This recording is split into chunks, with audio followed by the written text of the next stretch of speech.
Chapi, chapeau, patapou, chapeau, chapi, patapi, piri-pipi, rabada.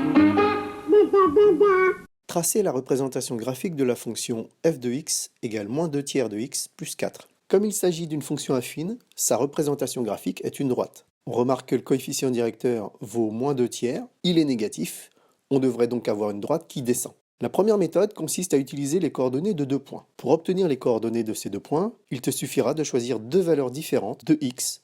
Je vais commencer par calculer les coordonnées d'un premier point. Je vais choisir la valeur quelconque d'une abscisse. Enfin, quelconque, pas tout à fait. Je remarque que le coefficient directeur vaut 2 tiers. Une astuce va consister à choisir la valeur d'une abscisse qui est un multiple du dénominateur. Ici, je vais choisir un multiple de 3. Bon, la première valeur qui me vient, c'est 3. Je regarde.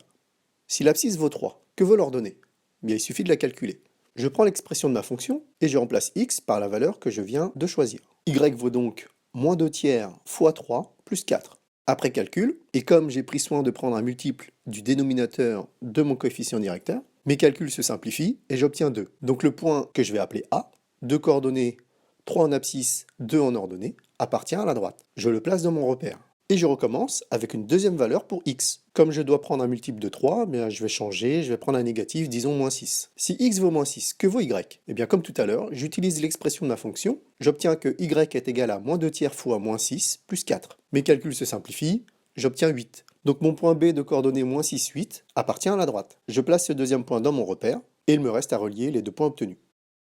Une deuxième méthode consiste à utiliser le coefficient directeur et l'ordonnée à l'origine. Ici, mon coefficient directeur vaut moins 2 tiers et mon ordonnée à l'origine vaut 4. Je vais d'abord utiliser mon ordonnée à l'origine. Elle vaut 4. Qu'est-ce que ça veut dire?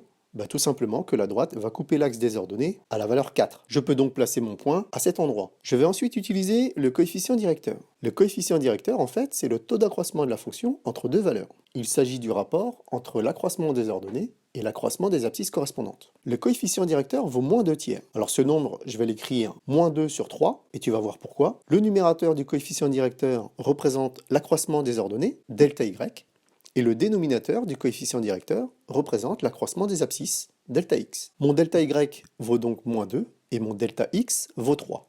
Comment j'utilise ces deux valeurs? Je pars de mon ordonnée à l'origine, je commence par descendre de 2 unités à partir de mon ordonnée à l'origine. Pourquoi je descends? Tout simplement parce que j'ai un moins devant mon 2. Si j'avais eu un plus, je serais monté. À partir du point obtenu, comme mon delta x vaut 3, je vais me déplacer de 3 unités vers la droite. Pourquoi vers la droite? Parce que le delta x est positif. S'il était négatif, je serais allé à gauche. En suivant ces deux déplacements successifs, j'obtiens un deuxième point que je place dans mon repère, et en reliant ces deux points, j'obtiens la représentation graphique de ma fonction affine. Mais cette deuxième méthode ne fonctionne pas toujours. Et oui, dans le cas où l'ordonnée à l'origine n'est pas une valeur facile à placer. Par exemple, imaginons racine carrée de 3. Il y a une troisième méthode qui combine les deux méthodes précédentes. Je t'explique en gros. Tu commences par appliquer la première méthode en calculant les coordonnées d'un premier point, et tu utilises ensuite la deuxième méthode en utilisant le coefficient directeur et les déplacements verticaux et horizontaux. Maintenant, c'est à toi de jouer. Sur une feuille correctement présentée, tu feras cet exercice.